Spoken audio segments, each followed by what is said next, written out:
नमस्कार दोस्तों, आज के हमारे इस वीडियो में हम आपके लिए पितृपक्ष श्राद्ध में आने वाली इंदिरा एकादशी की व्रत कथा लेकर आए हैं।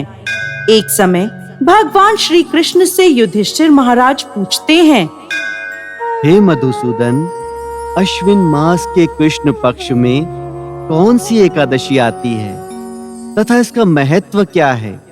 मुझे विस्तार पूर्वक बताएं।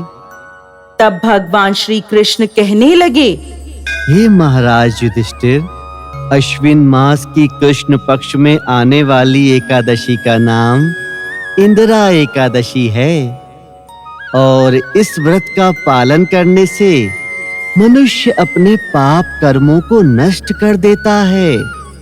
इसके साथ ही अपने नरक भोग रहे पूर्वजों को पाप मुक्त करके उनका भी उद्धार कर देता है।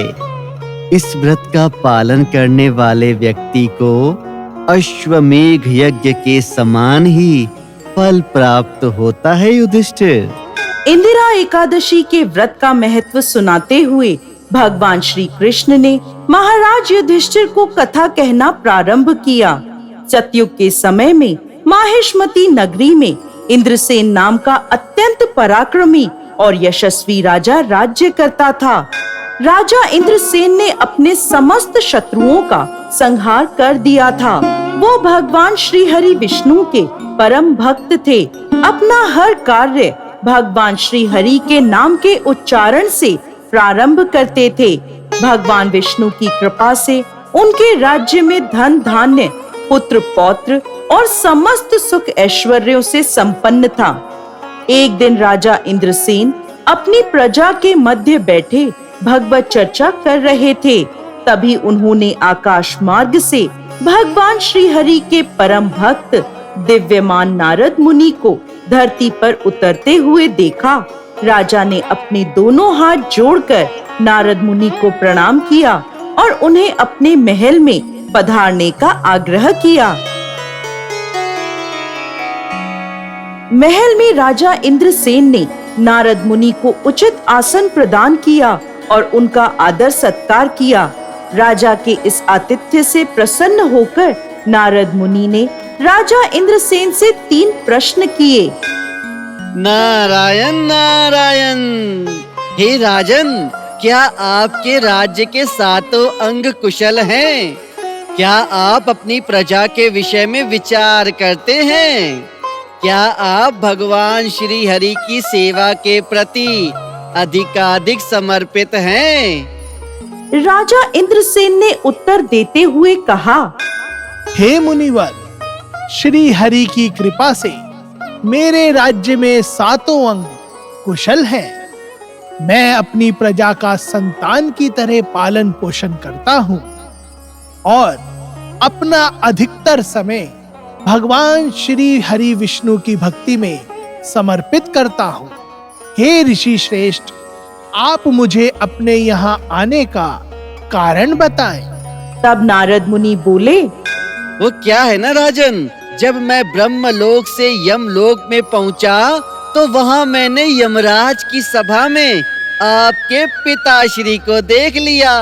उन्हें वहाँ देखकर मुझे अत्यंत ही आश्चर्य हुआ।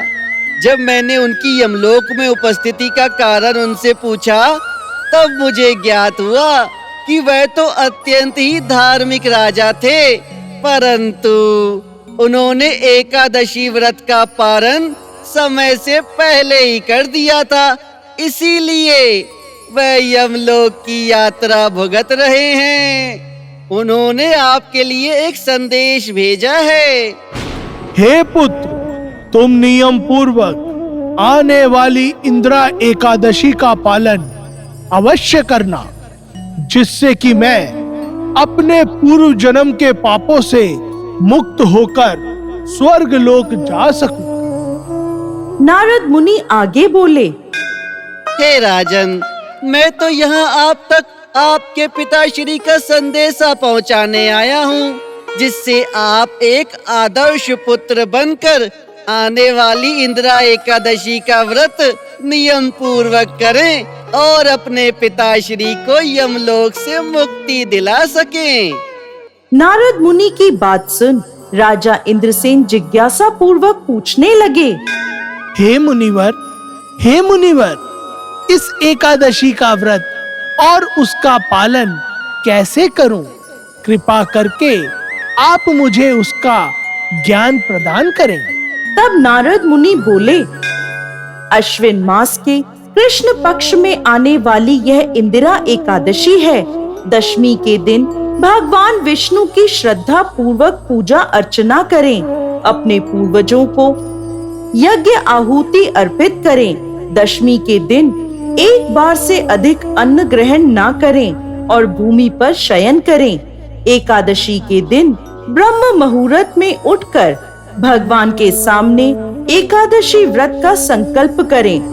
अपराह्न में भगवान श्री हरि के विग्रह शालिग्राम जी की पूजा करें, भगवान को भोग लगाएं, अपने पूर्वजों को भोग अर्पित करें, फिर उस भोग को सूंघकर उसे गाय को अर्पित करें।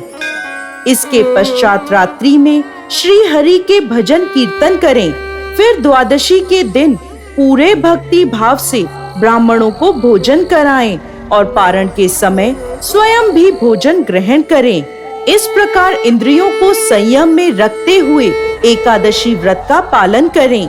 इतना कहकर नारद मुनि वहां से अंतर्ध्यान हो गए। राजा इंद्रसेन ने नारद मुनि के बताए अनुसार इंदिरा एकादशी का व्रत का पालन किया। तब आकाश से पुष्प बरसने लगे और राजा ने स्वयं आकाश मार्ग से अपने पिता को स्वर्ग की ओर प्रस्थान करते हुए देखा। कथा समाप्त करते हुए भगवान श्री कृष्ण बोले, हे युधिष्ठिर, इस प्रकार इंदिरा एकादशी के व्रत का पालन कर राजा इंद्रसेन ने स्वयं भी वैकुंठ लोक को प्राप्त किया था। जय श्री कृष्ण।